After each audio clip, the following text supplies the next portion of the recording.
తన కుటుంబం ప్రజాసేవకు అంకితమని, వారసత్వంగా తన తనయుడు హరీష్ కూడా శివశక్తి ఫౌండేషన్ ద్వారా పేదలకు సేవ చేస్తాడని ఎమ్మెల్యే జీవి ఆంజనేయులు స్పష్టం చేశారు. జీవి ఆంజనేయులు పుట్టినరోజు సందర్భంగా ఆదివారం పట్టణంలోని గంగినేని ఫంక్షన్ హాల్ నందు శంకర కంటి ఆసుపత్రి పెదకాకని, జిల్లా అంధత్వ నివారణ సంస్థ గుంటూరు, శివశక్తి లీలా అంజన్ ఫౌండేషన్ ఆధ్వర్యంలో ఉచిత కంటి శుక్లముల వైద్య శిబిరం ఏర్పాటు చేయడం జరిగింది. ఈ సందర్భంగా ఆయన మాట్లాడారు. తాను సామాన్య రైతు కుటుంబం నుంచి వచ్చానని, అనేక వడిదుడుకులు, సాధక బాధలు ఎన్నో అనుభవించానని తెలియజేశారు. కార్యక్రమంలో మాజీ ఎమ్మెల్యే మక్కెన మల్లికార్జునరావు, టీడీపీ రాష్ట్ర ఆర్గనైజర్ సింహాద్రి యాదవ్, జిల్లా ప్రధాన కార్యదర్శి కిరణ్, టీడీపీ నాయకులు గంగినేని ఆంజనేయులు, నాగేశ్వరరావు, రాపర్ల జగ్గారావు, పివి సురేష్ బాబు, ముత్తునేని ఏడుకొండలు, టీడీపీ మండల పార్టీ అధ్యక్షులు, సర్పంచ్లు, టీడీపీ ముఖ్య నాయకులు, యూనిట్ క్లస్టర్ ఇన్ఛార్జీలు తదితరులు పాల్గొన్నారు. దేవుని యొక్క ఆశీస్సులతో నేను రాజకీయాల్లోకి వచ్చాను. నేను ఏ కమిట్మెంట్ అయితే వచ్చానో అదే కమిట్మెంట్ నెరవేర్చుకుంటాను. మీ అందరి సహాయ సహకారాలు కావాలని కోరుతున్నా.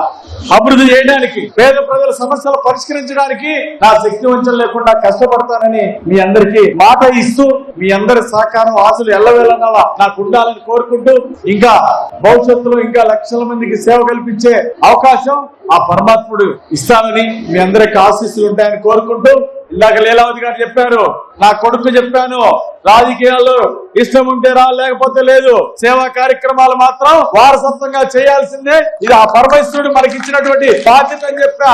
నా కొడుకు చేయాల్సిందే, రేపు నా మనవడు చేయాల్సిందే, నా మనవరాలు ఈ సేవా కార్యక్రమాలు కూడా చేస్తుందని చెప్పి ఈ సందర్భంగా మనవి చేస్తున్నా. సేవా కార్యక్రమాలు చేయడానికే మా అమ్మ నాన్న నన్ను కన్నారని నేను విశ్వసిస్తున్నా. నేను ఆ విధంగా మీ అందరూ ఆశతో ముందుకెళ్తానని మనవి చేస్తూ, వినుకొండ నియోజకవర్గాన్ని, పల్నాడు జిల్లాని అభివృద్ధిలో ముందుకు తీసుకెళ్ళడానికి నా శక్తి వంచన లేకుండా చేస్తానని మనవి చేస్తూ, మీ అందరూ కూడా కొంచెం ఆలస్యమైన ఏమి ఇబ్బంది పడకుండా, నిదానంగా నెట్టుకోకుండా అందరూ ప్రశాంతంగా చూయించుకొని వైద్యం చేయించుకొని కోరుతున్నా. లీలావతి గారికి అభినందనలు తెలియజేస్తున్నా. భర్త ఖర్చు పెడుతుంటే ఎవరైనా ఆశ అంతా అయిపోతుంది, నేను సాల్వ్ అయిన వాళ్ళని నేను చూసా. కానీ శాసనసభ్యునిగా నా తరఫున వారికి ప్రత్యేక ధన్యవాదాలు తెలియజేస్తున్నా. డాక్టర్ అరవింద్ బాబు గారికి ప్రత్యేక ధన్యవాదాలు. ఇంకా అరవింద్ బాబు గారు నరసరావుపేటని, పట్టణాన్ని, నరసరావుపేట నియోజకవర్గాన్ని బాగా అభివృద్ధి పదంలో ముందుకు నడిపిస్తారని ఆశిస్తూ, నా వంతు సహాయ సహకారాలు ఎప్పుడు వారికి ముందుంటాయని చెప్పేసి ఈ సందర్భంగా తెలియజేస్తూ, మరి మక్కన గారు ఎక్కడ ఏ కార్యక్రమం జరిగినా ఒక పిలిపిస్తే అందుకొని మరి మక్కన గారు నాతో పాటు అన్ని కార్యక్రమాల్లో పాల్గొనడం నాకు సంతోషంగా ఉంది.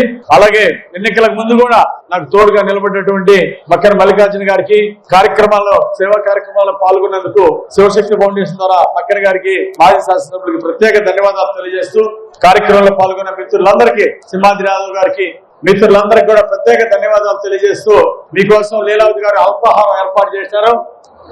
వెళ్ళేటప్పుడు కాస్త అల్పాహారం కూడా తప్పనిసరిగా తీసుకుని వెళ్లాల్సిందిగా మీ అందరికి. వాటితో సంబంధం లేదు, రాజకీయాలతో సంబంధం లేదు. ఇదంతా కూడా ఆంజనేయులు గారి పర్సనల్ గా తీసుకున్నటువంటి విషయం. మా తర్వాత మా పిల్లలు కూడా చేయాలనేది ఆంజనేయులు గారి నిర్ణయం. అంతేకాదు ఆయన స్వయంగా ఎదిగినటువంటి వ్యక్తి. ఎంతో మంది వేలాది మంది ఉద్యోగాలతో పాటు ఎంతో మంది విద్యార్థులకు పర్సనాలిటీ డెవలప్మెంట్ కార్యక్రమాలు గానీ, స్కాలర్షిప్స్ గానీ, విద్య, వైద్యం, ఆ రెండింటి మీద కాన్సన్ట్రేషన్ పెట్టి చేసుకుంటూ ముందుకెళ్తున్నారు. అలాగే ప్రజలు కూడా ఆంజనేయులు గారిని ఇప్పటికి 3 సార్లు ఎమ్మెల్యేగా గెలిపించారు. చాలా సంతోషంగా ఉంది. రాజకీయాల్లోకి కేవలం జన్మభూమి రుణం తీర్చుకోవాలి, ప్రజలకు సేవ చేయాలి అనే ఒకే ఒక్క లక్ష్యంతో వచ్చారు. ఎప్పుడైతే ఇక్కడ కాలు పెట్టారో కనీసం మా కంపెనీని కూడా మన నియోజకవర్గం తర్వాత చూడడం జరిగింది. ఆ విధంగా ఆంజనేయులు గారు చేయడం మా కుటుంబానికి చాలా గర్వకారణం. అంతేకాదు